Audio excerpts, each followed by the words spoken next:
2. As 3 etapas. A vida de Confúcio dá-nos uma valiosa lição sobre o mecanismo do desenvolvimento espiritual. Viveu ele até os 72 anos e pouco antes de morrer, resumiu nestas palavras o progresso de sua vida. Aos 15 anos, pus-me em busca da sabedoria. Aos 30 anos, atingi o equilíbrio. Aos 40, vi-me livre de toda inquietação. Aos 50, conheci os apelos do céu. Aos 60, prestei-lhes dócil ouvido. Aos 70, pude seguir os desejos do meu coração, sem ultrapassar os limites do bem. Vemos que aos 30 anos estava completa a primeira fase de sua vida. Dos 30 aos 50, empenhou-se nas virtudes morais, exercitando-se por uma rigorosa disciplina e abstendo-se de todas as ilusões e ideias erradas. Isso levou-o à compreensão da vontade divina. A partir dos 50, tornou-se cada vez mais dócil e mais receptivo aos planos da providência. Assim, no fim da vida, podia seguir os ditames do coração sem receio de transgredir a lei divina. Guiado pela luz da razão natural e talvez ocasionalmente iluminado por inspiração do alto, passou toda a sua vida na busca da sabedoria e alcançou uma grandeza moral incomparável na história da China. Confúcio não foi somente um grande homem, foi também um grande educador.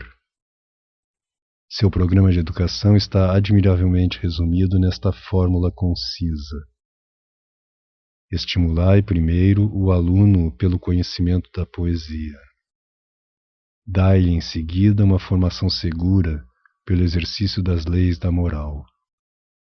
Aperfeiçoai-o finalmente pelo ensino da música. Como todos os seus vigorosos ditos, também este não pode ser tomado num sentido estritamente literal.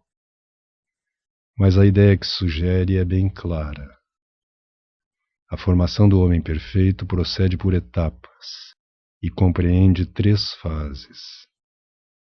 Na primeira, o desejo do bem e da sabedoria deve ser despertado e alimentado por meio da poesia, ou por coisa equivalente. A segunda etapa é a submissão à disciplina moral, que firma os hábitos da virtude. A terceira é a da harmonia. O que foi adquirido pelo esforço torna-se espontâneo. As virtudes firmadas pelo exercício assíduo fundem-se numa harmonia quase orgânica e formam, por assim dizer, uma segunda natureza. Para avaliarmos o quanto é verdadeiro esse método educativo de Confúcio, basta compará-lo ao do Divino Mestre, tal como está expresso no Salmo do Bom Pastor, Salmo 22. É um salmo tão simples que até o leitor apressado é sensível a seu encanto.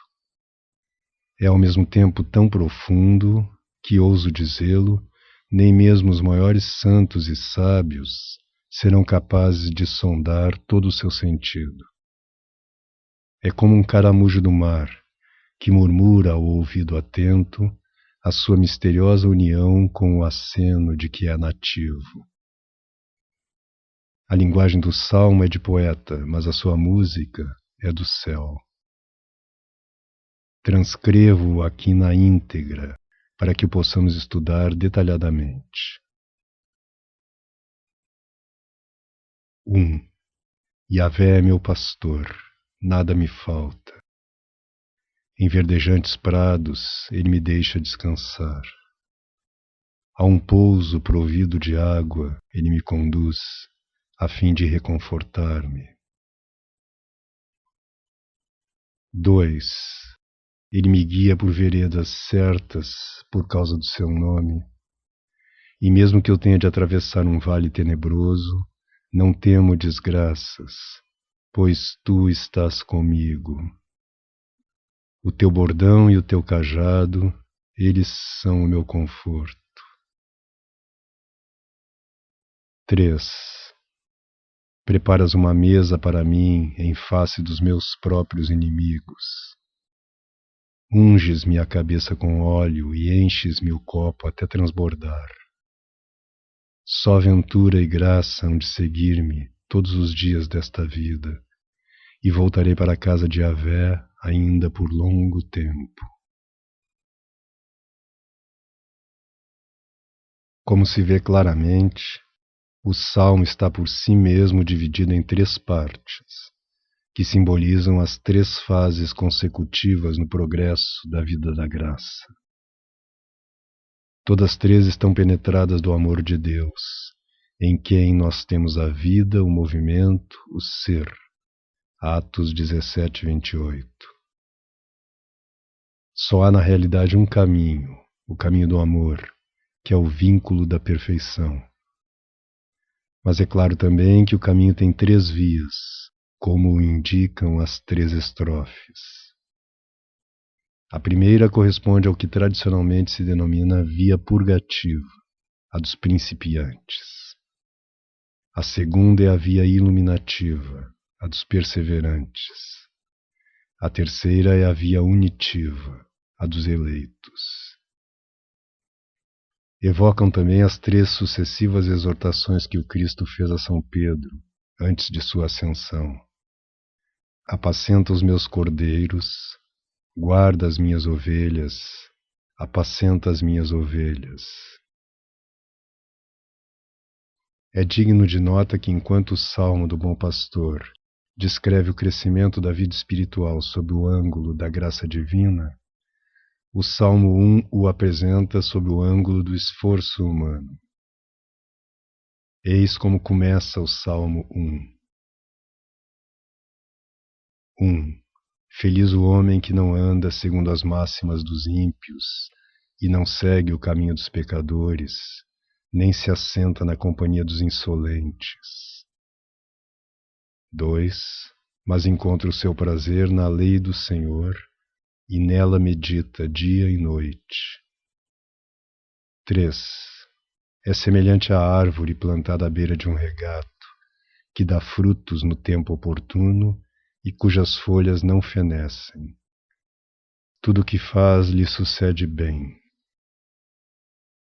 A Sagrada Escritura forma uma túnica sem costura, cujas pregas se harmonizam perfeitamente. Sendo obra do Espírito Santo, temos de invocá-lo para compreender o seu íntimo sentido, pois, como diz São Paulo, o Espírito tudo penetra, até as coisas profundas de Deus. Primeira Epístola aos Coríntios 2:10. Só adaptando o espiritual ao que é espiritual poderemos chegar à verdade, e só com o Espírito do Cristo é que compreenderemos o pensamento de Deus. 1 Coríntios 2, 13 e 16. Vários salmos traçam o curso de nosso progresso espiritual sob a imagem de uma peregrinação. Daremos como exemplo o Salmo 83. 1. Feliz o homem que em ti encontra a sua força. Felizes aqueles que planejam ir em peregrinação. 2. Passando por um vale sáfaro, transformam-no em fonte, e a primeira chuva o revestirá de bênção. 3. Caminharão com força sempre crescente, verão ao Deus dos deuses em Sião. Não vemos nisso uma bela imagem do amor em botão, em flor, em fruto? Cristo resumiu as 3 etapas de nossa vida espiritual em palavras tão simples quanto profundas. Pedi e recebereis. Procurai e achareis. Batei e abrir-se-vos-á. Pedimos graças e dons e até o pão cotidiano para que as provisões não nos faltem durante a longa jornada da vida. e os dons nos serão dados na medida em que nos são necessários para alcançarmos o nosso destino. Nesta etapa, porém, pensamos sobretudo em nós mesmos e nas coisas de que precisamos. Nosso amor é ainda bastante egocêntrico. Consideramos a Deus principalmente como benfeitor. Subindo um grau acima, buscaremos a Deus por causa do seu esplendor. Esta forma de amor é mais elevada que a simples espera de seus dons. E quanto mais subirmos, mais encanto nele acharemos. Chega então o momento em que nos sentimos de tal modo por ele atraídos, que batemos à porta de sua câmara secreta, no desejo de nos unirmos a ele para sempre. A hora em que essa porta se há de abrir depende unicamente da sua vontade. Batamos, porém, sem cessar. Se tivermos a ventura da admissão à sua intimidade, gozaremos a liberdade de filhos de Deus, livres como borboletas. Convém, no entanto, não esquecer que a borboleta, primeiro, foi larva e crisálida. Não há alegria de Páscoa sem Sexta-feira da Paixão.